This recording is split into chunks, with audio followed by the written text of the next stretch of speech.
In today's video, I'm going to teach you how to update your Exness profile details and request changes to locked information.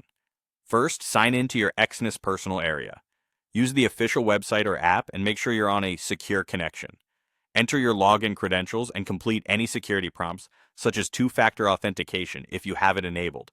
This keeps your account safe and ensures any changes you make are authorized by you.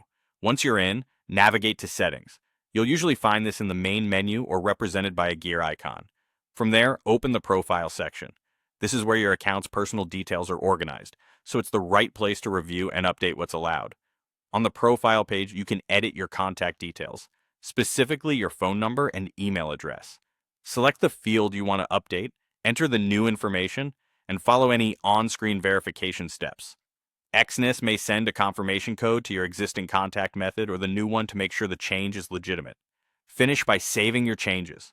Keeping this information current helps you receive security alerts and important notifications without interruption. You'll also notice that some fields are locked. Your legal name, your country of residence, and your date of birth can't be changed directly on the profile page. These are restricted for regulatory and security reasons, which helps protect both your identity and your account.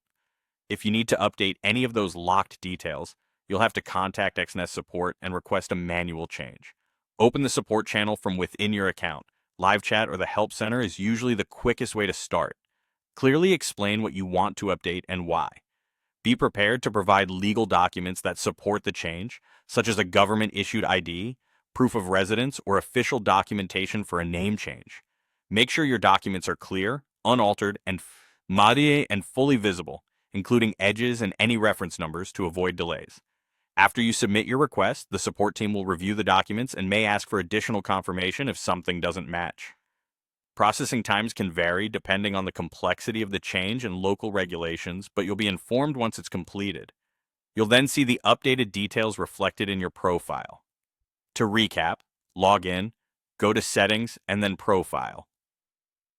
Update your phone and email as needed, and reach out to support with proper documentation for any changes to your name, country, or date of birth. Keeping your profile accurate ensures smooth account access and reliable communication.